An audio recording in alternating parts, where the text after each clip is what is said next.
Welcome, everyone. It's my pleasure today to introduce to you Raymond Leury. I'm sure a lot of you know him. He is our KCOR expert on electric vehicles. We are also happy to have him as a director on the KCOR board. Raymond has an academic background in science, where he focused on chemistry. He has an undergraduate degree in BCom in Management Information Systems and an MBA from the University of Ottawa. His career has focused on strategic consulting and implementing change in the information technology space, both as an internal specialist and an external consultant. Raymond retired 6 years ago from an information technology career. In 2017, Raymond took Al Gore's Climate Reality Corps training, and this ignited his passion for the environment and addressing climate change in particular. As president of the Electric Vehicle Council of Ottawa, with his team, he has spearheaded a number of initiatives, including the successful campaign to get OC Transpo to transition to a fully electric bus fleet.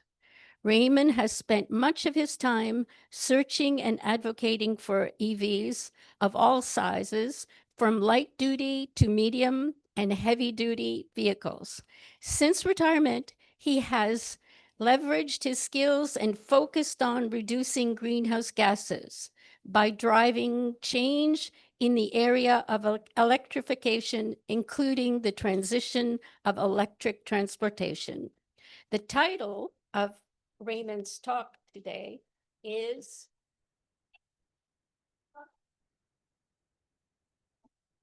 the state of worldwide electric vehicle adoption and Canada's EV mandate. With the speed of advancement in knowledge and innovation in our world today, it is very timely that we have knowledgeable people like Raymond tracking and analyzing what is happening. Thank you for presenting to us today, Raymond. Well, thank you very much. I'm going to have to shorten that bio. But anyways, thanks for having me and welcome everybody. So today we'll talk about electric vehicles and we'll talk about the context in Canada. So you may have heard that the sales targets in Canada have been paused. I'll explain why I think they should be put back in place and make a few other recommendations. So if you look at the worldwide market in 2025, these are forecasts from Bloomberg New Energy Finance. They're considered one of the best independent forecasters. I think they're still a bit conservative, but anyways, these seem to be good numbers for this year. So we're expecting about 26% of light duty vehicles to be electric, and that's what seems to be happening. It's an increase of 25% from last year.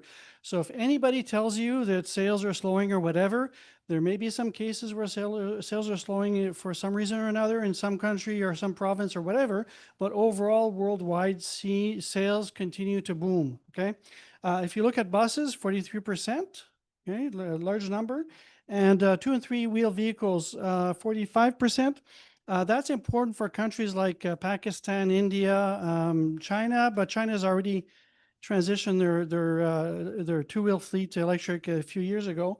But you think about Africa, places like that, there's a lot of pollutions in cities from 2 and 3 wheel vehicles that typically have 2-stroke engines, right? They pollute a lot, right?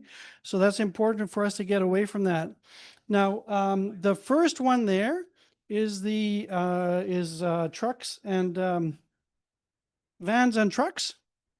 We'll take a few moments to talk about vans and trucks, then we'll go back to passenger vehicles. So this here is an example of what's available on the market today. If you look at it, it's the Iveco S-E-Way Arctic. Okay, it's made for cold conditions.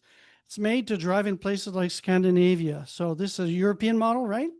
It has a range of up to 600 kilometers and battery warranty 10 years up to 1.2 million kilometers. Okay. So if you have any concerns about these devices or these trucks being able to do the job, this is an example of a truck that does the job, right? And if we go to the next slide here, this is another example at the bottom left-hand side here. It's a Mercedes e-Actros 600. This is from Mercedes webpage. So they say that they could get 500 kilometers. The gentleman that I'll talk about after gets more. But anyways, the thing I want to point out here is 30 minutes to charge the truck, okay? One thing you have to realize is that if you look at a battery in a truck, it has the same cells as the batteries in a car, okay? So, and it's the cell that will determine how long it takes to charge the battery. Okay, as long as you have a charger that has enough power, you could charge a very, very large battery very, very fast. Okay, so a lot of people tell me with trucking, well, it's going to take 2-3 hours to charge the truck, and the driver's going to have to wait. Well, no, that's not true. And plus, drivers have, they sleep and do things like that, so you could charge while they are sleeping. Now, at the top there, the electric trucker. If you want to have an idea of what it looks like to do today, long distance trucking in Europe, he's got a channel on YouTube and he records what he does. Okay, so this last week he was in Turkey. I haven't seen the video yet, but I'm very, very interested in seeing how it went. He's based in Germany and the north of Germany. And one of the things he's doing is the screen you see on the right-hand side, that's a shot of an app that he's been helping to develop, okay? So Dave should take care of that, right? So, so the app that he's developing is essentially the same thing as what we have for light-duty vehicles, which is PlugShare. Some of you may be familiar with that application. So plugshare.com, it's got a map of all the charging stations, whether they're available and all sorts of other stuff. Well, this is the equivalent for heavy-duty trucking. And all those dots there, those are existing heavy-duty truck charging stations or chargers, okay? This is existing in Europe right now. So what this guy does is he does trips, and one of them that he showed a couple of weeks ago, he went from where he's in Leer in the northern Germany, and he took a trip to Gibraltar. Okay, 2,600 kilometers. Okay, with his electric truck, you could do long distance today easily with electric trucks. Okay. One of his colleagues, if you listen to the video, it's pretty funny to listen how things went, but one of his colleagues did the same trip at the same time with a diesel truck, and they both arrived at about the same time, except the diesel truck, when he was in France, the diesel was stolen, so he had to cost him a bit more to do the trip. Anyways, now if we go back to cars, this is from data from 2024. Just to give you an idea that different countries are doing different things. So Norway is a leader. This year, 98% or so of new cars in Norway are electric. Next year, they're not allowed to sell gas cars, so it'll be 100%. Okay. Sweden doing well, right? There's a bunch of other countries that are doing really well. China, it's very important, China, because they're a huge car market, right? Almost 20 million cars a year are sold in China. So that makes a huge difference. But you can see here, Canada, we're at 17% last year. This year, we're a bit lower. Okay, I'll explain later why we're lower. Now, if you look at this chart here, and it's a bit hard to see it from in the room here, but you see the blue portion is the, let me move this here just to make it a bit easier. So the blue portion is sales of electric cars, and the pinkish portion is non-electric cars. And you can see that the peak was in 2016, 2017, okay, for internal combustion engine that's electric, okay? Now, those are new sales, okay? But there's cars that have been on the road for a while, right? On average, cars will last 12 to 15 years. So it'll take a lot of time for all the cars to get replaced. Now, Norway has been, they've been buying high numbers of EVs for a while.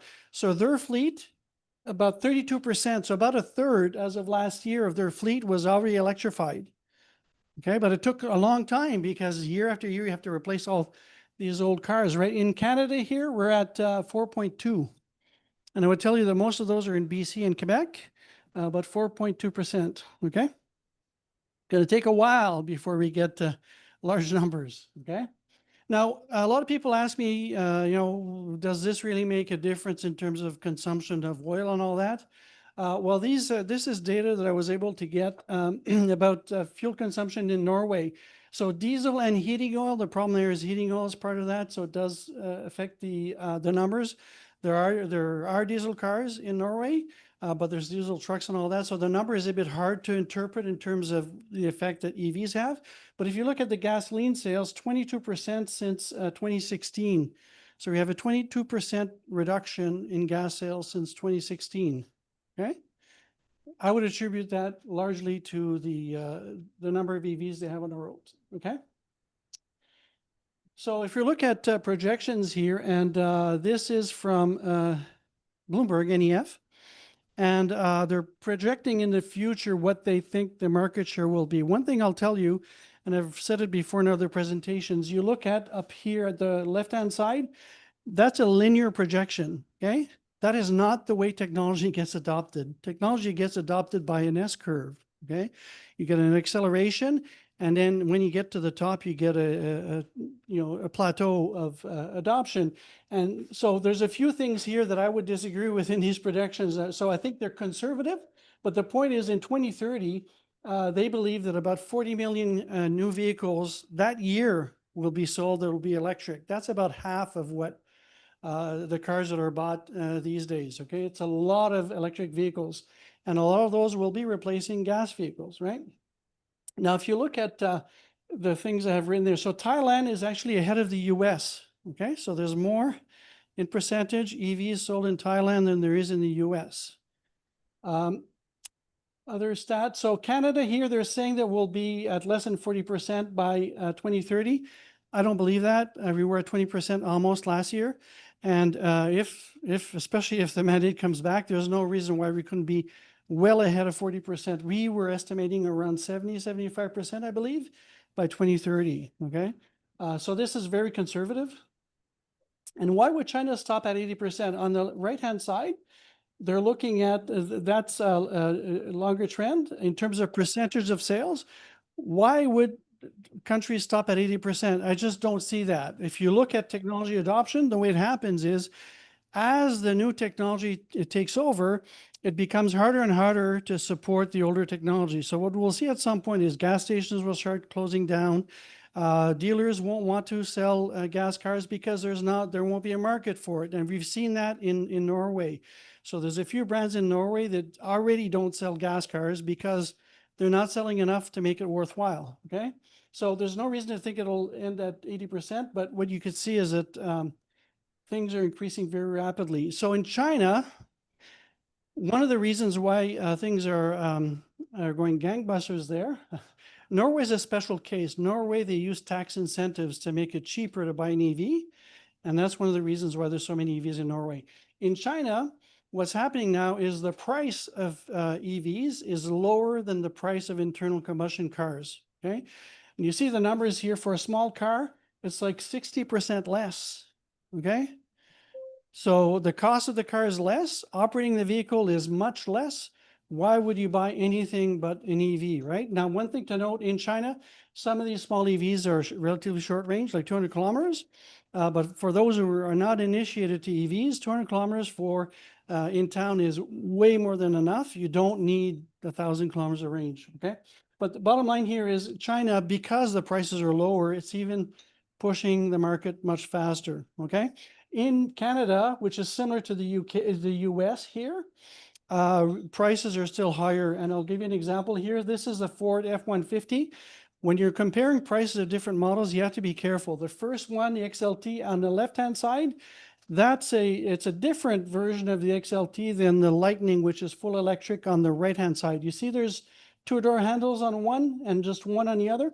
So you have to compare with the other XLT, which is a crew cab or something of the sort. But bottom line is we've got about a $6,000 difference between the two vehicles. Okay. That's about 2 years of gas with a pickup truck. Not much, right?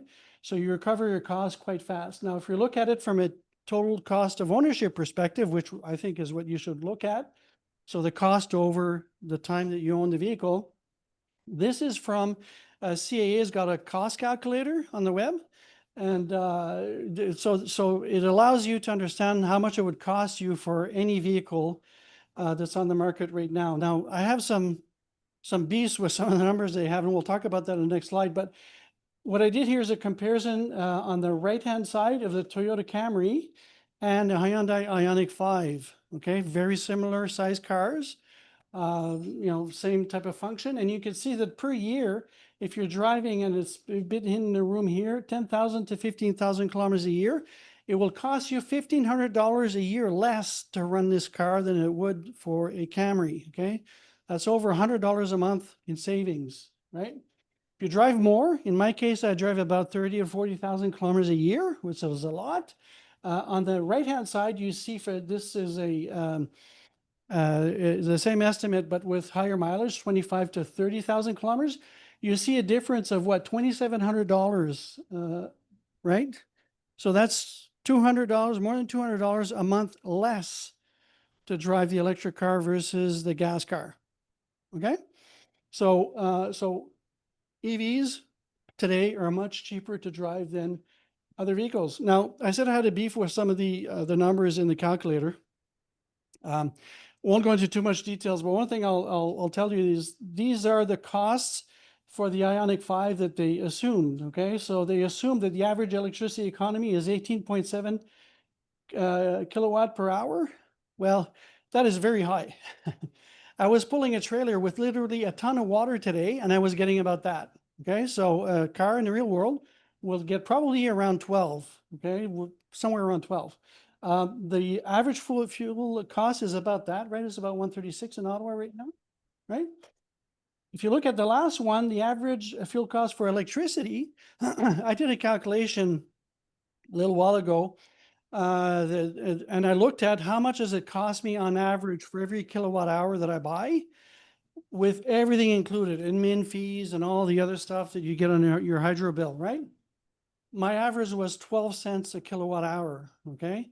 Now I'm on the ultra low overnight rate, which, if you know about the rates, it's a very, very low rate at night. You end up paying 6 cents a kilowatt hour, a quarter of the cost they have here, or almost a quarter of the cost they have here. Okay. So they overstate the costs here. And actually what I would say is, if I could go backwards, and I do, oh, you touched on the thing A, right? Okay. I need to go back here. So Raymond, in the previous slide, you had this Camry 24. Now, most of the Camrys people are buying a hybrid now. Yep. And look, it's becoming more common plug-in hybrid. Yep. So I think that I'm trying to compare a gas car, a typical gas car, with a typical electric car, right? So I could pick other cars if you wanted to, but the calculations are not that different. Okay. Another thing I wanted to point out here is it's assuming here that the maintenance costs are higher for the electric car. Anybody who has an EV will know that that is not the case. You don't have to do oil changes and all that kind of stuff. Brakes last 4 or 5 times longer, so the maintenance should be lower, right? So the bottom line is the costs here overstate the cost of driving electric, and I think are pretty accurate for the gas version, right? So your savings will be more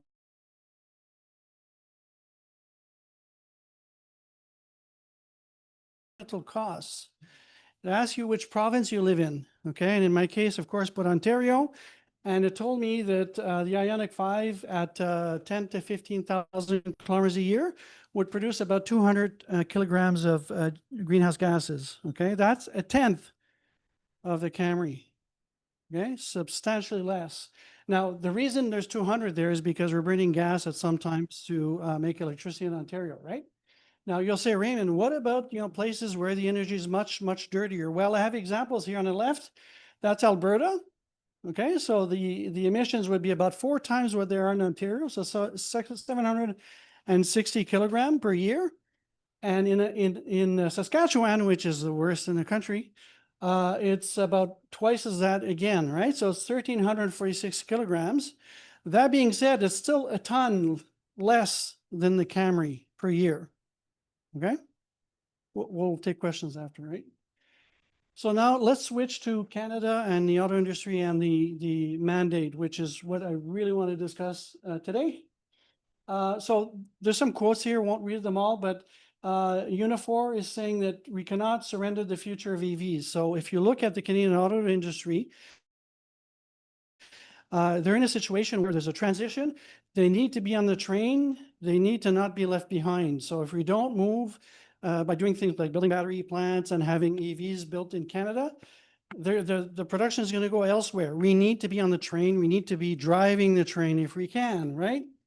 Sam Hirsch from Environmental Defense says similar things. So one of the things he's addressing here is that the Chinese have very inexpensive EVs. If you were to introduce them like they did in Europe, that pushes the incumbents to produce lower priced EVs. So we all get to enjoy lower priced EVs. So Renault and Stellantis have done that in Europe. Okay. And this is about affordability. We'll talk about that a bit more in the next slides. So if we weaken the standard, essentially it puts jobs at risk because we need to be driving the train. We must not be left behind, right? So many of you have heard me talk about this saying here. Apparently Warren Buffett said this, but it's attributed originally to someone else. Don't ask a barber if you need a haircut. If you think about it, there's a lot of wisdom in just those few words. There's a conflict of interest there with the barber, right? The barber wants to make money, so of course you need a haircut, right? And that's the same thing when you talk to the industry, okay? And I would say the industry is often the worst position to understand this transition and how they're going to navigate this. Now, in my career, I worked at Microsoft for 18 years. We went through at least 3 large transitions in those 18 years, okay? At least 3 very, very significant transitions in our business model, in a bunch of different things, the competitive landscape, et cetera. I could tell you, when you're on the one side of the transition and you're looking at how am I going to get on the other side, you get nervous, okay? Because you don't know how you're going to keep your job in a new world. You don't know how the company's going to make money in the new world, right? So I understand how it could be very, very, it could generate lots of anxiety to be there, looking at what the transition looks like, right? And in our case at Microsoft, we could have not done the transition, but the management realized that if we didn't do it, someone else would do it. So someone else would be. So the decision was to try to drive the train as much as possible so that we would have the best position in the market, right? But that's difficult to do. Most people don't do that. And if you use one specific example, you remember Kodak, right? So Kodak invented digital photography, okay? They still went bankrupt, okay? Agfa Photo, I was looking that up yesterday. Those were the other ones that sold lots of film. They also went bankrupt. Okay, so the 2 biggest supplier of film went bankrupt in this transition. This was a transition that was much more difficult than the EV transition because this completely changed their business model. Instead of selling film, they had to sell cameras, right? And they made no money on the utilization of the product. They only made money selling the original camera, right? Because you take as many pictures as you want. You don't give any money to Kodak, right? If you have film, every picture you take, Kodak gets some money, right? So very different business model, so very difficult to do. So the incumbents are in a similar situation, but I would argue the situation is a bit easier because if you look at a car, you look at an EV versus a gas car, almost everything is the same except the drivetrain, okay? So the rest of the car, all the electronics, all the seats and all the other stuff, it's the same thing, okay? So yes, it is a transition that's difficult, but it's a transition that's more akin to introducing a new model to the market, okay? You have to do things differently, different supply chain and all that, but it's not as if you're reinventing everything from scratch. That being said, it's not easy, right? Transitions are hard on people, so here the point is it's the people that are on the edge of the precipice, looking at the other side, scared to move forward, okay? And with good reason, with good reason. So one example I'll give you that this interesting talking about the barber. So if we talk to Ford today about what's the trying to remember the guy Farley. Anyways, his last name is Farley. Anyways, the CEO of Ford, he claims that Ford loses money on every EV they sell. Okay, I know something about the cost of goods sold to make an EV, and if this is true, there's two possibilities. They're terrible managers, okay, or they're lying, okay? So I would contend they're lying. Why would they lie? Because they're in a position right now where they're trying to get government support for all sorts of stuff that essentially is going to make things easier for them. They want subsidies. They want, they want to relax the sales targets. They want to do all sorts of things to make it easier on them. So they're not going to make it easy for us to really understand what's happening there. Now, GM, which is actually selling a bit more EVs than Ford at the moment, but last year, I think they were selling less than Ford. They claim that they make money on EVs. Okay, so if GM makes money, how come Ford doesn't? I don't believe Ford is the bottom line. Okay, so if you look at the transportation industry worldwide, we talked about trucks a bit earlier, and I won't talk about trucks too much, but reality is because of the economics of driving, so the cost of electricity, mostly the cost of electricity versus the cost of fuel, all ground transportation is going electric, okay? We might argue some things about trains and all that, but we won't talk about that. The rest, trucks, buses, cars, motorcycles, they're all going electric because of the economics, okay? This is a worldwide phenomena. People could try to resist it. People down south could try to resist it as much as they want. It's still going to happen. Okay, and the reality is the U.S. market right now accounts for about 20% of the global auto market. Okay, the other 80% is running ahead. So we should be running ahead with those people. We shouldn't be left behind with people down south who would like to burn stuff. Okay, so we shouldn't follow the U.S. example. Okay. And there's a huge potential for us because in terms of critical minerals and all that, we have a lot of potential to do things here. One of the things that I won't show here is that most of the processing of battery materials is done in China. The processing, not necessarily the mining, okay? A battery and also materials to make magnets and that kind of stuff, rare earths and all that. Most of it is done in China. There's no reason why we couldn't do it here. Okay, we have the raw material, we have the expertise, we should be doing it here, okay? And we should diversify the supply because right now some of these things, over 90% comes from China. That's not good. We should diversify the supply. So heavy duty trucks, I talked about that. Cost is going to get them to electrify. Hydrogen, haven't talked about here, don't want to talk about much. We'll answer questions though if there are some. Hydrogen is dead from a transportation point of view, okay? So don't even think about it. I could bore you for hours about why. Hydrogen is dead. There's still some people pursuing that, and unfortunately the Japanese car companies are. So that's causing some delays. But I could tell you that it's dead, okay? So there's been a sales slowdown in Canada starting sometime in January this year, okay? Why did that happen? Well, what I believe the main reason that happened had to do with subsidies, okay? Especially in Quebec. What happened in Quebec is they had a $7,000 subsidy from the provincial government, $5,000 subsidy from the feds, so they had $12,000 off a car up to December 31st. On January 1st, the 7,000 went down to 4,000, okay? And shortly thereafter, both programs ran out of money, okay? So starting in February, until April 1st, there was no subsidy in Quebec, okay? The federal program ran out of money, so the rest of the country was the same way, starting sometime in January when it was stopped. So what happened is a lot of people knew that this would happen, or some of this would happen.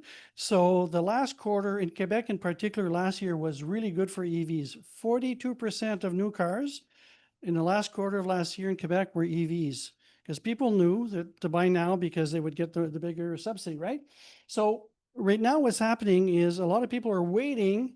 So people that would have bought this year have already bought, and other people that want to buy, they're waiting to see if the subsidy is going to come back. Okay, during the campaign, we were promised the subsidy would come back. We just haven't been told when. Okay, so so that's why the sales are that much lower. Now we contend that there's other factors, which we'll talk about a bit later.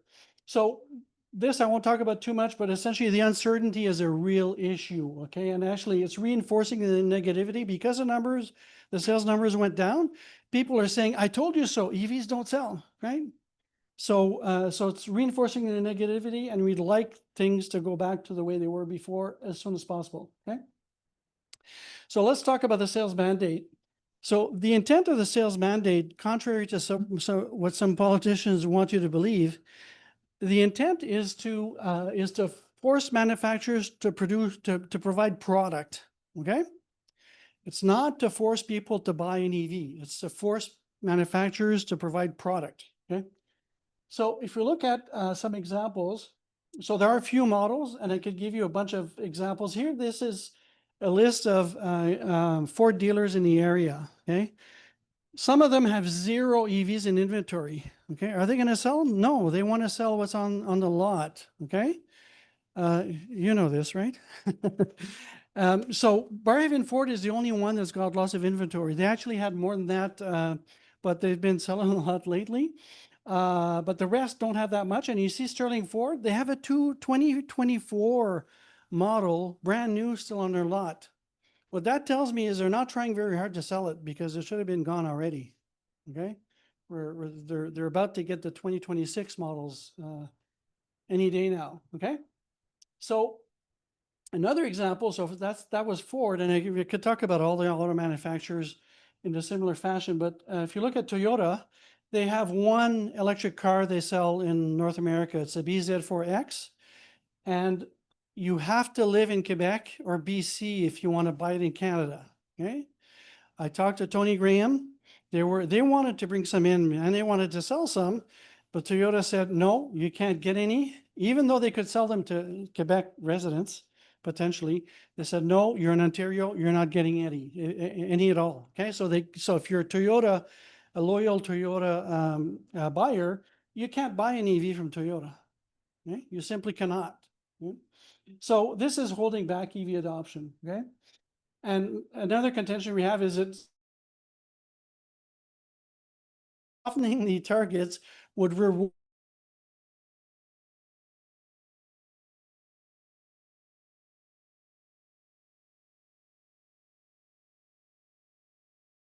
manufacturers, but in dealers. So we have some dealers that we know are keen to sell EVs, and it's been a problem for them that this subsidy has been gone. Okay. And the last point there is that any business will and probably should push back on regulation. So if you're talking to GM, Ford, or anybody else, Stellantis, anybody else, you can expect them to not be happy about any regulation. So if they say that they want to get rid of the mandate, of course they want to get rid of it. That's a constraint on their business. Okay, but it's not because they say that we should believe that we should do that. Okay, so one thing we are advocating for is that we need a national sales mandate. So right now, we have a mandate in BC and Quebec only, but manufacturers, when they set the price of their cars, they set that nationally. There's one price for the whole country. There's a bunch of reasons for that. One of them is that, say you're a Quebec dealer and you're trying to sell more cars and you pay less, the MSRP is lower. Well, Ontario residents are going to go buy in Quebec. You know, people want a deal, right? So they set an equal price across the country. And so what happens is you've got some manufacturers where they want to sell more EVs in BC and Quebec, but they have the same base price. Okay, so that causes lots of issues, lots of distortions. Okay, what else? So the solution again for Toyota is simply they do not sell them outside of BC or Quebec. Okay, So what we're saying is we should have a national policy to eliminate these problems, okay? The BC and Quebec policies are similar, but they're a bit different, okay? So manufacturers are not serious about selling EVs. We'll talk about Ford again, okay? Ford has not introduced a new EV in North America in the last 4 years, okay? Now, they have the E-Transit van, which is a commercial van, so that doesn't really count, low volume commercial. For consumer products, they have not introduced a new EV in 4 years, okay? If you're serious about trying to reach the sales mandate, wouldn't you introduce vehicles, right? You'd introduce new products, right? So Stellantis, which we haven't talked much about yet, this is the former Chrysler, whatever, Dodge Chrysler in North America. They're owned by a new company called Stellantis based out of Europe.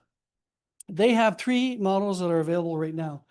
The Fiat E500e, which is actually a reasonably priced, pretty good car, but it's more of like a specialty market car.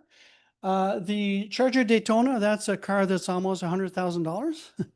And the Jeep Wagoneer, and that's a car that's about $90,000. Okay, so essentially, they don't offer much in the market. So if they're complaining they can't sell stuff, maybe they should provide lower price vehicles, and then they would sell, right?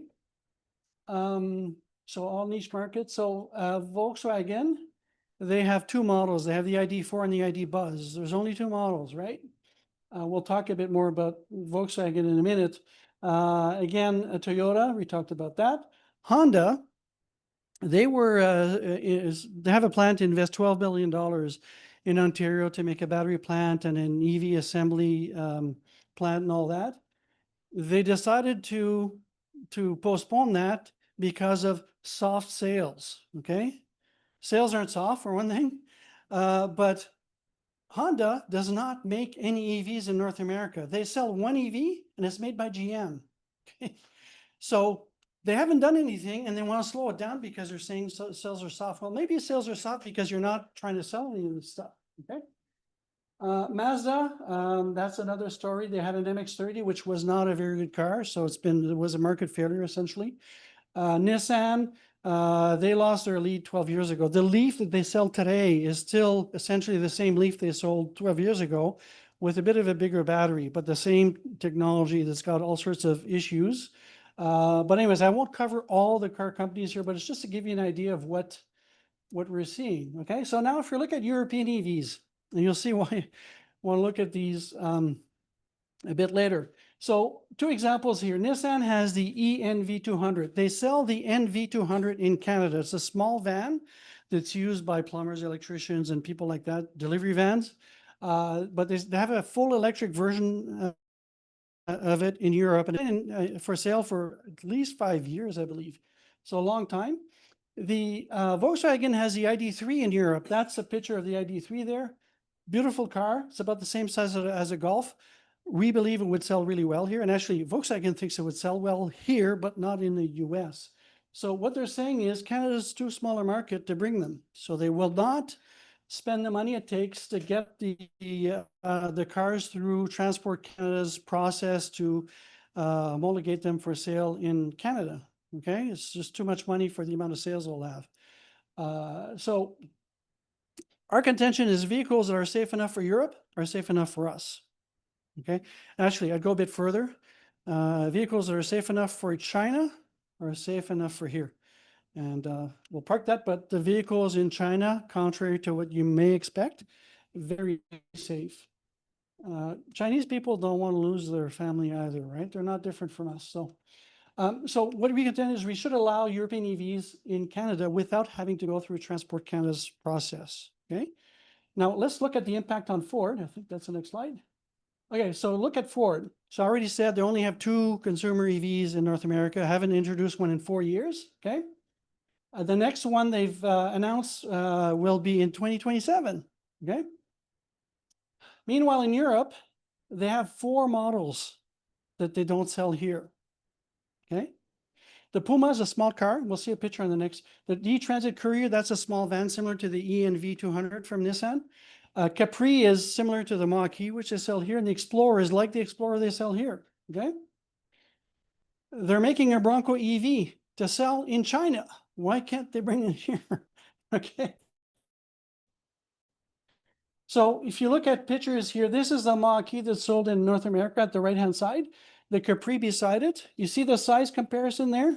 You know, if you have you're trying to argue that they're too small to sell in North America. No, they aren't. The Explorer, which is the second from the left, it's also bigger, right? It's a small SUV, or well, medium-sized really SUV. The Puma there at the left, that maybe there might be an argument that it wouldn't sell that well in North America, but I think it would sell really well in Canada. So the point is, if we could bring these cars in Canada, Ford could sell a lot more EVs. They'd have a lot more offer, a lot more EVs, okay? So tariffs, you probably know that tariffs right now on Chinese vehicles are 100%, okay? And this is causing some problems because there's retaliatory tariffs on canola in particular, and farmers are being punished for the fact that there's a tariff, right? We have a low tariff on European cars, so tariff is quite low. Anything built in Europe could come in here relatively cheaply. In the US, it depends on the day, unfortunately, but currently we do not impose tariffs on any cars coming from the US. Okay, things have changed a lot over time. That may change again. Currently, we do not impose tariffs, okay? So what we are saying is to accelerate adoption, we have an issue with price parity. So one of the reasons the prices are higher is because there isn't models, there isn't stock, there isn't stuff to sell. So if you're a dealer and you have vehicles to sell, and you're a manufacturer, you have vehicles to sell, you'll find a way to sell them, and you'll adjust the prices accordingly, right? So we have a supply problem. How can we drive lower prices? It's by increasing supply, essentially. So the mandate would allow someone who wants to buy an electric Toyota to buy it in Ontario, right? The subsidies would help also because that lowers the price of the car. And having more choice, having European EVs that come here without any homologation, and having Chinese EVs. So we're not advocating that we should remove completely the Chinese tariffs, but we should probably lower them enough to be somewhat of a barrier, so we protect jobs here, but low enough so that the incumbents here actually move and do the transition. Okay. Now this is a bit of an aside, but in terms of nation building projects, which we've talked a lot about earlier, one thing we really is a nationwide high-speed charging network, particularly for heavy-duty vehicles. You saw the map earlier of all the charging stations for trucks in Europe. We don't have that in North America. There are a few places where there are facilities, but it's nowhere near what we have in Europe. And if you ever drive the 401, you'll see why it would be a good idea to electrify large trucks. There are a lot of them. Okay, so the recommendations we're making from certainly a NEVCO point of view is that we should reinstate the subsidy as soon as possible. At a minimum, we should tell people when it's going to come back. Okay. The reason I say that is that in Quebec, the $4,000 subsidy came back on April 1st. That was pre-announced. People knew that. And I talked to one of the dealers on the Quebec side, and he said, you know what? We'll be very busy delivering cars on April 1st. So everything they would sell between then and April 1st, they deliver after so they could get the subsidy. So we should tell them when it's going to happen, and we should put it back as soon as possible, or say that it's not going to be there. Okay, it'd be better to say that we won't have a subsidy than to wait. Okay, we advocate to continue the mandate as currently structured. Maybe reduce the target for 2035 to 90%. So it's 100% right now. And some people, you'll probably guess who, are saying that this is a tax on carbon and on people and all this kind of stuff. Reality is when we get to 90%, because of the way industries work, there'll be less and less gas vehicles naturally. It'll happen naturally. We don't have to force it. Okay. And the other thing that we are advocating for is that in these mandates, we should exclude the pure electric vehicle companies. So right now, Tesla, Lucid, and Rivian are getting credits where there are mandates in other places, Quebec and BC in particular, and they're selling those credits to others that are not meeting the target. So this is money that's going directly to a company or companies that would build electric vehicles regardless, okay? So other thing we're suggesting is to increase funding for charging infrastructure. We talked about having a nationwide network. By the way, there are chargers all over the country. There's just not enough for what we see coming down the road, okay? MURBs, multi-unit residential buildings, those are a particularly big problem. If you're a renter or if you're in a condo, I've heard it, I don't know how many times that, I buy an EV, but I can't charge at home, so I am not going to buy an EV. This is easily solvable, but the getting it done in the building, there's this financial obstacle because you have to invest a fair amount of money. To do it properly anyways, you need to invest a fair amount of money for the first car, and then you invest a lot less for the other ones. So that first obstacle is really a problem. Again, we're suggesting that we should allow European EVs. This could be temporary, okay? It could be 5 or 10 years, and only EVs, not just all the other cars. The only thing that they would need to do is to have the plug that's the standard here in North America, the J3400, which is otherwise known as NACS or the Tesla plug. It's not quite the Tesla plug. It's a SAE standard that uses the same hardware. And we should exclude EVs from any tariffs. So if we're going to impose tariffs on cars coming from the US, we should exclude EVs. Okay, so there's a bunch of cars, Hyundai Ioniq 5s in particular, are built in the US. There's several other EVs that are built in the US that were taxed, had a tariff on them when we had the tariff temporarily. So you want to get rid of that. Again, lower tariffs on Chinese EVs, okay, not the internal combustion engine vehicles, just the EVs, okay? The internal combustion engine equivalents in China they're not so good, whereas the EVs in China, they have amazing EVs in China, okay? So we could potentially eliminate that over time. This here sounds like it's out of left hand. Transport Canada, and the recommendation list here was for my MP, okay? So it's a bit more general than just the mandate. But what Transport Canada did a little while ago is they issued some temporary regulation on the transport of EVs. And what that has done is that BC Ferries, they've interpreted what Transport Canada told them, as prohibiting them from transporting damaged EVs, okay? So that's a problem because, and if you know anything about BC, lots of islands, there's not necessarily a place to fix the car on the island you're on. So this is a significant problem.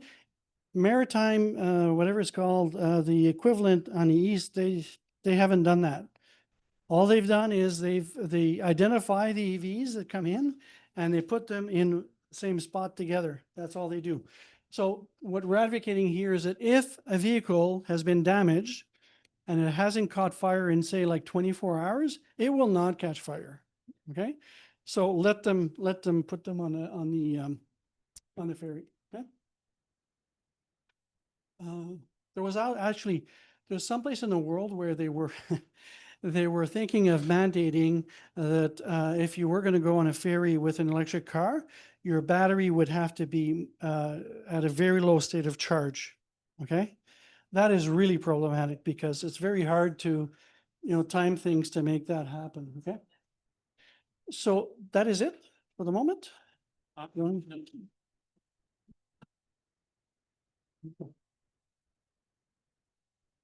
Okay, David, I suggest that we alternate in terms of questions from the live audience, which happens to be 17 of us.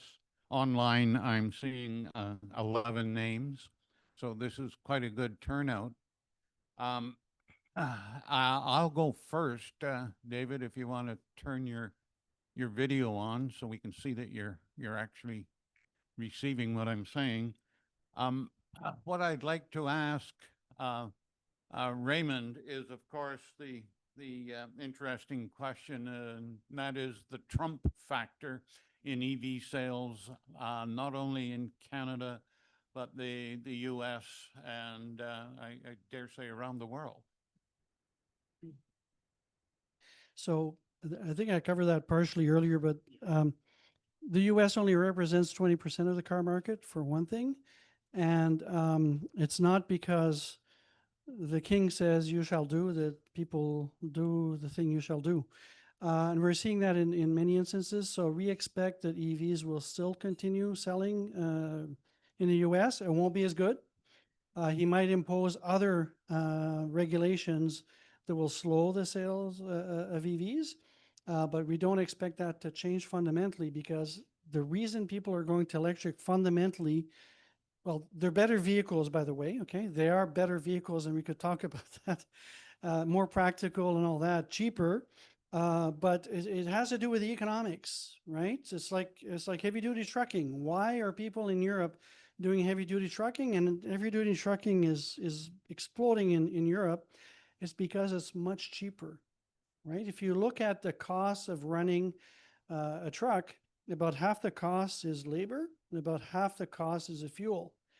If you take half of that cost of fuel and you cut it in half at least, that makes a big difference. And the transport industry is a very low margin industry. So what will happen, and I expect to see this here also, once there's a few transport companies that have started adopting EVs, they're going to be more competitive than the other ones. Okay, so the other ones are going to have to follow. Okay, and we'll see that.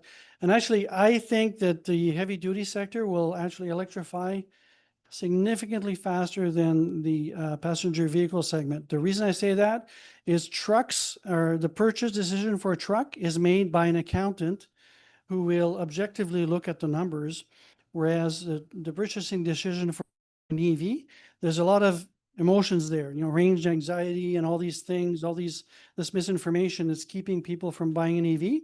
You don't have that in truck world. What they care about is, does the thing do the job that I need it to do, and does it do it at a good price, right? Okay, good. Yeah. David, go ahead with the question.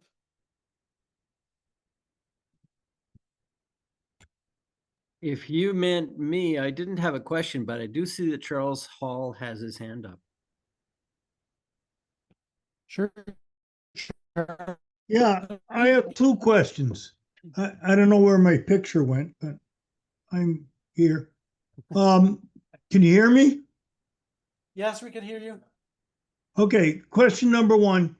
In the US, they're talking about making this huge investments in more electricity, including reopening 3 Mile Island nuclear facility to fund to power AI, which just seems crazy to me, but okay. Does that make any difference? I think the answer is probably no, but I don't know. The second is that I've heard that China makes electric vehicles, for good ones, for half the cost of those made in the US and I assume Canada. And if price is the key, do you expect the whole world will be buying Chinese EVs? I'll do the second question first. That's an interesting one.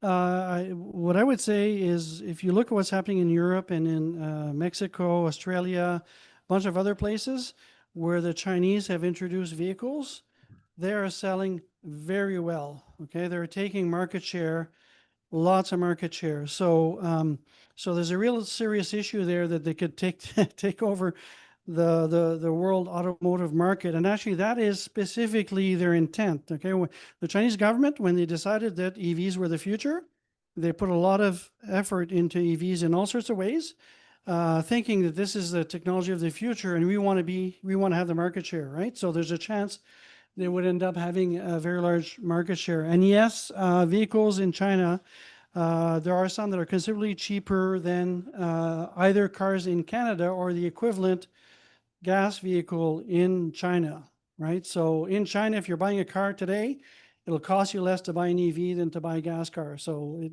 makes the choice much easier. Now, one thing to note about Chinese cars is a lot of them are short range cars. They don't have huge batteries. They'll have a range of maybe 200 kilometers, which again, as I said before, if you're a two-car family like we are, we could have a car that has 200 kilometer range, and it wouldn't be a problem. We just use it in town and we use the other car for traveling, right? So in China, they're a bit more rational about this thing. They don't think that they need 1,000 kilometers worth of range, and they buy the shorter range cars. Now, shorter range means smaller battery, which means smaller price. Okay. So that's why the price is important. Now, on the first thing about 3 Mile Island and AI, it's really off topic, but what I'll tell you is that when I was a young man, I was told that data centers and computers would chew up 20 or 30% of our electricity by the year 2000 or whatever it was. Okay. Well, the reality today, for those who know this, is that data centers use about 2% of the power, the electricity that we have. Okay. Now, AI uses a lot more power. That being said, I think that there's a lot of hype about AI and much more hype than what we're going to see in terms of particularly power use. Lots of reasons why I say that. So if you look at the that 2% figure I was talking about earlier, that hasn't changed significantly in the last 10 or 20 years. Why? Because computers, processors are getting more efficient. Now, I know that from the latest version of the NVIDIA chips to the previous version, they have an improvement in terms of energy efficiency of 100 times. I expect them maybe not to have similar size. That 100 times is a lot, but I expect that the chips will become more efficient over time and they will require less power than what they do today. So, so I think there's a lot of hype about AI and the power use in particular that's not going to materialize. Okay, the next one from the live audience. Okay, so two questions. Number one, Chinese electric vehicles are cheaper, as you mentioned. Is that because Chinese government is giving some incentive, or they are just better than everybody else? So number two, I don't understand why, whether it's a Honda or Toyota, and I drive Prius, but I've been waiting for electric vehicle to give me compatible value, in terms of price. I don't see that value coming easily in North America. So I need to understand, are we so screwed up that we don't understand how to build cars? So that's That's sort of two facets of the same question, really. So in China, they have lower labor costs and lower capital costs and all that. So from a subsidy point of view, the way the Chinese government does things is they have 5-year plans, right? And every 5 years they come up with a new plan and they will do different things in different 5-year plans. So 15, 20 years ago, the 5-year plan included doing everything they could to build up the capacity of batteries, solar, wind, EVs, and all that. So they did subsidize them originally, okay? But it's not clear they're really subsidizing anymore. You can't subsidize stuff forever, right? You can't afford that, right? So I don't believe they're getting that much subsidies. Now, that being said, if you're a Ford or a GM, what do you want to tell the government? They're getting unfair subsidies, right? Okay. So, and I'll tell you something else that akin to that is that I was listening to a podcast the other day and they were saying, oh, the US is the biggest economy in the world. I don't think so. I think Chinese has passed the US at probably about 5 years ago. Okay. So there's a lot of things that we perceive about China that's not accurate. Okay. So there's been a lot of talk over the last 10, 15 years about China being in economic trouble and having recessions and all that. Well, what happened in China is their growth went from 10% to 8%. That's not a recession. It's a cooling down maybe, but it's not a recession. Okay. They're still growing quite fast and they have continued growing quite fast. So, there's a lot of things we perceive that are wrong with China. In Canada, in North America, yes, we have a problem producing things at a lower cost, but it's again the same issue. Capital costs and labor is more expensive. In the US, what you may have seen with the big three is that just about every new facility they have is in a so-called right to work state. Okay. And the right to work states, essentially, you have the right to not have a union. You have the right to get minimum wage and not much more. So things like that. So that means the labor costs are much lower there. The other thing they've been doing is they've been moving production to Mexico. So the Ford Mach-E is made in Mexico. Okay, so they do that because the costs are lower and they want to compete against others, right? But costs in North America is still pretty high. Okay, David, you got any more online? I've got 3 here. Go ahead on your end for now. Okay, and I'd like to raise the subject of propaganda. You know, I have I have friends who recently bought vehicles and they haven't bought electric, in spite of me raving about, you know, my one and saying that's the no-brainer, they should do that. And I think part of it is that they believe a lot of things that they've heard, which are not accurate. I know that if you look at the fossil fuel industry, their efforts at propaganda are massively funded. They're pervasive. They're very, very clever. And I think you know, obviously that affects EVs. And I guess the car industry is into that to some degree as well. So can you tell us a bit about that? So we know that within the last few years, I'd say probably last 3 years or so, the amount of misinformation and disinformation about EVs has grown exponentially. Okay, we know who's behind that. There's people who see the writing on the wall and they see that their market is going to go away. They're trying to slow that down. Okay, so it's a fossil fuel industry mostly that's running these campaigns. And if you there's a very interesting book I read, Merchants of Doubt, which was written about 12 years ago or something. They talk about how the tobacco industry tried to influence the public to tell them that smoking isn't bad. Your doctor smokes, it can't be bad for your health, right? So they had literally had that. So, and actually they would send cigarettes to doctors so that they would smoke their brand. And so, anyways, so they're using the same techniques to do disinformation on that. There's a lot of disinformation on green energy too, right? You know, these windmills, you know, they're a real environmental problem, right? You can't recycle anything. Same with solar panels, right? Well, no, that's false, obviously, but there's a lot of disinformation. You know, windmills kill birds and all sorts of stuff, right? So very, very pertinent. We have lots of disinformation around, and that is having a major impact.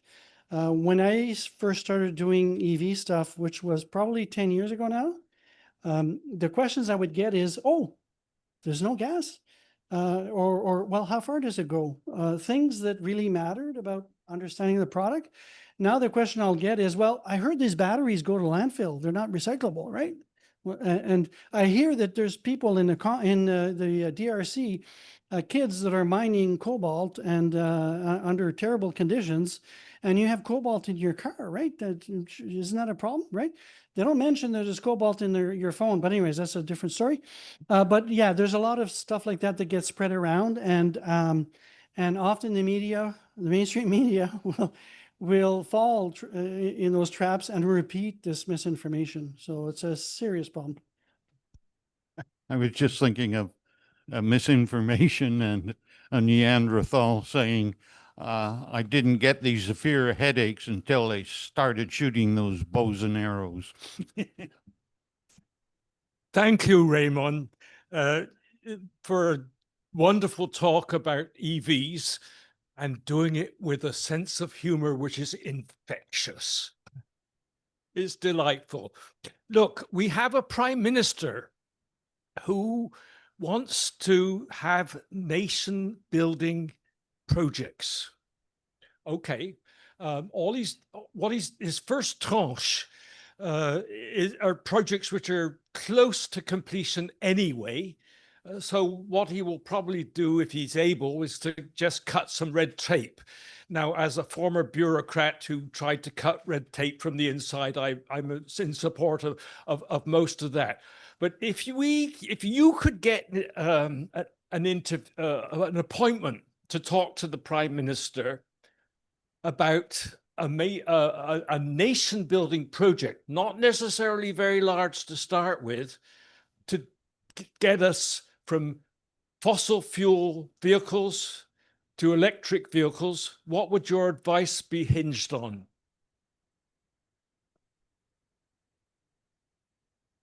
Very interesting question. So I already mentioned one, having a nationwide heavy duty vehicle charging network. Now, whether that would inspire Canadians, I'm not sure, right? But there's been other things that have been mentioned. There's the east-west electrical grid links that we should be putting in place, right? That will help with electrification. And by the way, EVs have the potential of making the grid instead of, a lot of people think the grid will fall over with all these EVs. It's actually the opposite, because with an EV, you could decide when to charge it. And there are some cars that do that right now, but in the future, cars will be able to feed back the grid. Okay, so it's going to actually make the grid more stable and cleaner. Okay, but in terms of projects that will actually, inspire the nation, it's pretty difficult to elaborate or think of some, right? One might be electrifying the railway system. So in Europe, most rail, the vast majority of rail, they have lots of passenger rail, obviously, but they have a rail for cargo. It's almost all electrified, right? The reason we haven't done it here, the upfront cost. Okay, if you think about a locomotive going over the Rockies, there's a lot of potential there with an electric locomotive to get much, much better results than with a diesel locomotive. If you think about it, on the way down, what you're doing is they use dynamic braking. And what that does is it's like regen on a car, except there's no battery. And they exhaust the heat. They have heating elements on the top of the locomotive that are just use the electricity and exhaust the heat. Okay. So there's a lot of potential there. The other thing that I would, and again, I don't know if this is going to be very inspiring to Canadians, but I talked about the supply chain and the processing of materials for batteries being largely in China. Again, it's hard to inspire people with chemical processes and this kind of stuff, right? But I see a lot of potential for us, given that we have the raw materials here, to do the processing here and bypass the Chinese. But again, would that inspire the public? I'm not so sure, right? Yeah. Well, I'm getting the next question. Just want to comment on the grid. The grid, of course, is extremely dynamic. I regard it as a 100-year R&D program. It never stops evolving, and we're now going through a process, of course, of integrating EVs. We're talking about distributed energy resources, microgrids, virtual power plants, and a host of other things which are happening in the grid. And in fact, the EVs are going to be very beneficial to the grid. Thank you. A twofold question. What did they do in China for multiple unit residences so that people could charge their cars? Oh, second question is, what can we do in Canada to have more charging facility in multiple unit buildings? So the question about China, I have to say, I'm not sure. I don't know what they've done. But in China, there's cars where you swap the battery. Things are somewhat different in China. Now here, for MERBs here, like I was saying earlier, the challenge is the initial investment required to get things going. Now, if you have a garage with 300 cars and you just want to power one and you're not worried about the next 299, you could add a 40 amp circuit and you probably could do that without any problem, and it won't cost that much, right? But the problem is, what happens when the second person wants one, then the third, the fourth? At some point, what you need to do is you need to manage charging. And you also want to deploy wiring infrastructure and transformers and panels in a way that's designed to support all of these eventually, okay? Otherwise, you're going to rip out stuff and replace it eventually, okay? We believe, if you look at the projections we have, by 2040, just about every car out there will be electric in Canada. So it's not that far in the future. It's only 15 years in the future. One of the things that we should be doing short term is the city of Ottawa is revising their bylaws. And there was originally proposed that every new building, residential building above a certain size would be required to make every parking spot EV ready, okay? So that means bringing a circuit to every parking spot, okay? But what I would say is they should do that with smaller buildings too. What they've done though is that 100% on the advice of Hydro Ottawa has been reduced to 25%. Okay, so if you want to do something immediately, go and talk to the city about that to bring it back to 100%. Want to go back to the question about nation building projects because there's something that I thought about before but didn't come to mind.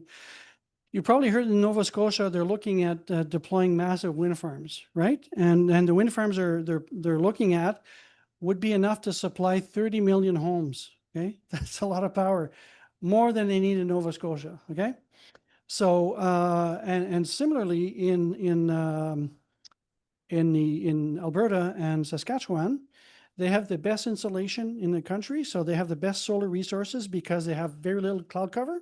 Okay, and they have great wind resources. So right now, they are exploiting non-renewable natural resources. I think that the country should look at exploiting renewable natural resources, i.e. wind and solar, right? And then having that with a grid that interconnects us would give us more resilience against our friendly neighbors south of us, but also might give us an opportunity to sell them lots of power because we could probably produce the power at very low costs. And I'm sure they'd be happy. Them, it's about costs, obviously, right? So they'd be happy to take it. Okay, and David, I see you've got 2 questions and we've got one more live here. You go ahead. Yeah, the first one is actually a comment from Jeff Strong. If you're there, Jeff, go ahead.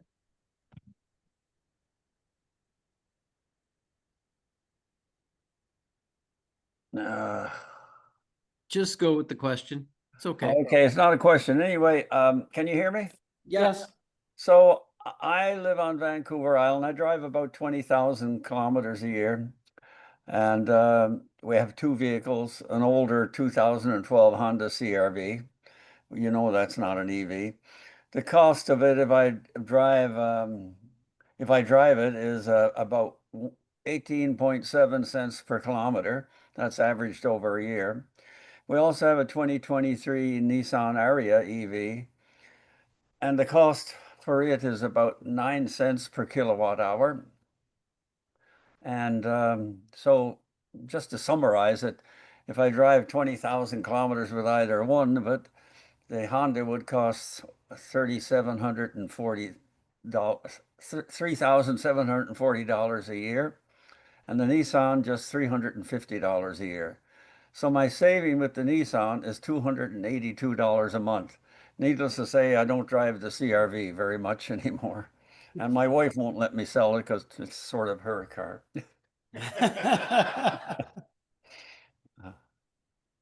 So was there a question or just a comment? No, just a comment. And Raymond, enjoy your talk. I enjoy all your talks. Thanks very much. Thank you.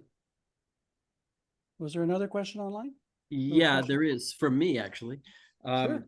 Oddly, I can't get the chat back up, but I know what the question was. Are there mobile charging systems that could be moved from one parking spot to the next sequentially so that you can charge multiple vehicles in some kind of parking garage overnight or even over a short period of time during the day? Well, the answer is yes. Now, Tesla have some units that they're intended to send to areas where there's been a natural disaster. Okay. I know there's a company in Montreal that they want to start a business where they've got a van with a battery and a charger, and they would drive up to your vehicle and charge your vehicle for you instead of you having to go to some specific place, right? What I think though is if you do the math on the business case to do that, it's very, very tough to justify spending that kind of money for that kind of solution, right? So, you know, if you look at other use cases, other scenarios, so if you run out of power on the side of the road, and by the way, if anybody has an EV, you probably know that the car will bug you so much that it's almost impossible to run. You have to do it on purpose to run out of battery, okay? You have to do it on purpose.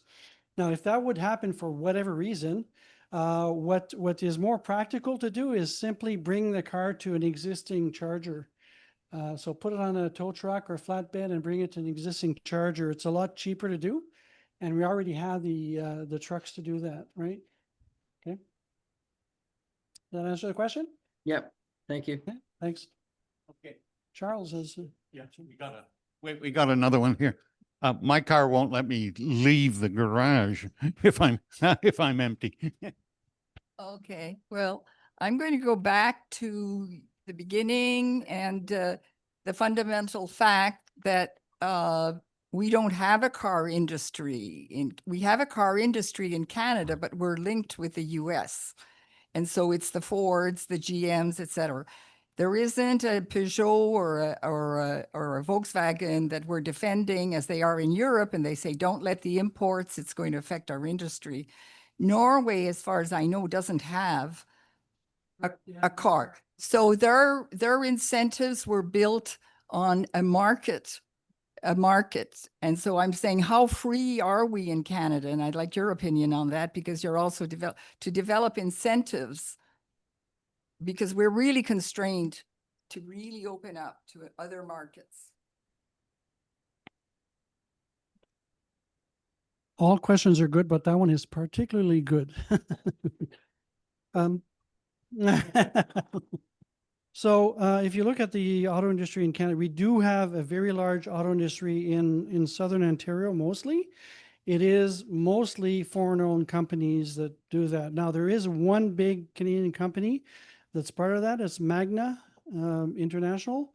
And Magna is an interesting beast, and they're very large. They make parts for cars, okay?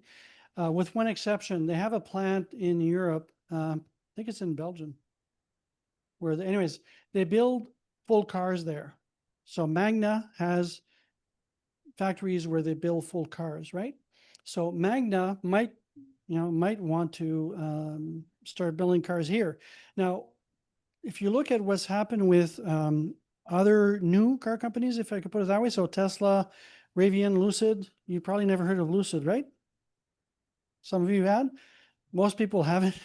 Rivian, same thing. Tesla, everybody now has heard of them, right? But building a new car company, like selling new cars, putting in place a dealership network, the distribution for parts, all that stuff is very, very difficult.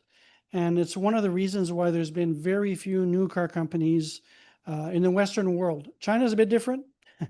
China's a Wild West. China is like it was here in North America back in the early 1900s.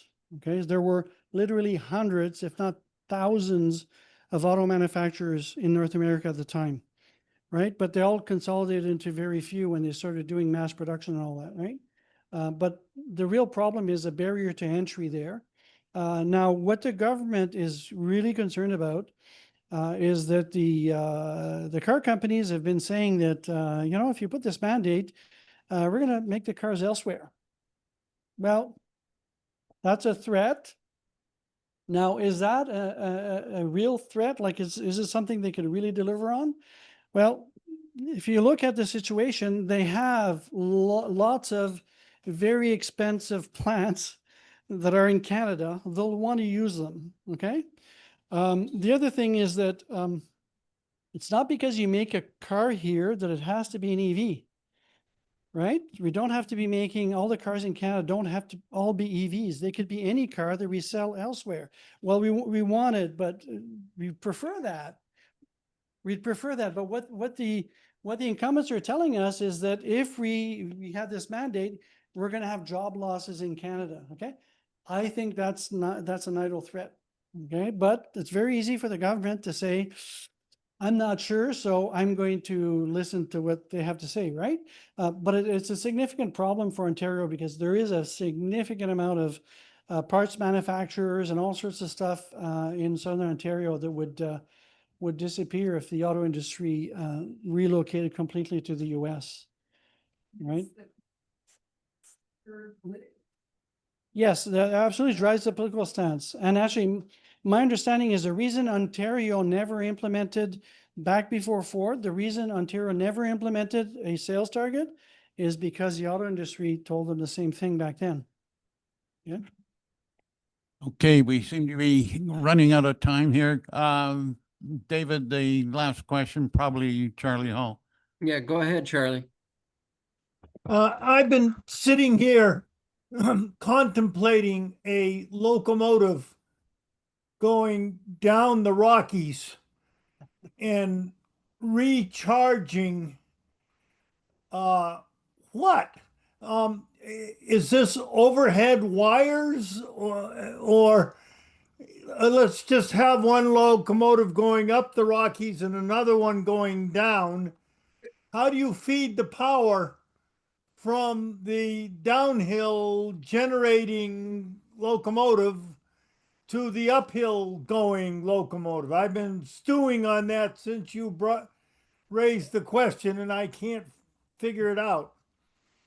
So actually the answer is both. Okay, and I'll give you examples. So here in Ottawa we have what? So here in Ottawa we have the LRT, and the LRT is well, East-West link is electric. The South link is diesel, by the way. That's another story. But the electric portion, they have overhead catenary. Okay, so they get their electricity directly from the overhead wire. Now, when they slow down, they feed it back into the catenary, so it goes into the other train somewhere else on the network. Okay, so that's one possibility. That requires overhead wires and that kind of stuff, which is a bit more complicated. Now, if you want to look at the example of the Rockies, there is, if you go to Australia, there's a company called Fortescue, and they have trains where they mine iron ore, and they bring the iron ore by train to a port to load on ships for processing elsewhere, right? What they've done is they've put some batteries on their electric train, and they charge on the way down because the train is heavy, and that gives them enough power to bring the train back to the mine. Okay? And there's other cases like that. There's a mine in Switzerland. You mean this entire battery cars or something? Yeah, so you'd be surprised how little batteries you need, because rail is very efficient, right? You've got metal on metal, so there's very little friction, okay? The bigger issue is going uphill, right? So you need energy to bring it uphill, but you don't need that much energy to move the train. Okay, so you need I don't know how many. They're going downhill, they're full, and they're going uphill, they're empty. Correct. So it works in your favor that way, but that doesn't work for the Rocky Mountains. Well, it doesn't work for the Rocky Mountains, but for the Rocky Mountains, you could charge them up before they go over the mountains and then charge them on the way back down. And they might be able to use that charge for at least getting part of the way back up, right? The thing is with diesel. So you'd have like hopper cars, but they'd be, or box cars, but they'd be full of batteries. Correct. So if you follow the railway industry a bit, you probably know that there's trains that could be like 2 miles or more long. So you're talking, 100 or more cars, right? So adding 1 or 2 more, not a significant difference. And the other thing you could do is you could swap those along the way if you wish, right? And they already do that. So in North America, a lot of the freight coming from the West goes to Chicago and goes to big sorting yards. And then they reassemble the trains with the stuff that they want to send elsewhere, right? So there's plenty of opportunities to add or remove a car that would have batteries along the way. So it's a solvable problem is what I'm saying. But it would definitely imply doing things differently than what they do now, right? Dave? Yeah, I want to add a comment. with respect to the Rocky Mountains, remember that an awful lot of the material that is being sent to the coast is actually being mined at a significant elevation, probably in excess of 1,000 meters above sea level. Now, granted, when we're bringing in imports from the Pacific, you have to get over the pass, and you're going to end up, 1,000 or 1,200 meters above sea level. That's another kettle of fish. But there's more stuff moving to the coast from elevation than there is going the other way. Yeah, and if you think about it a bit more, and you're trying to solve the problem, and not necessarily just perpetuate what you've been doing before, there's no reason why you can't have a mix of diesel and electric, right? So if if you want to save some Hybrids. fuel, and right, well, hybrids, but hybrids in a different sense, yes, they would be hybrids.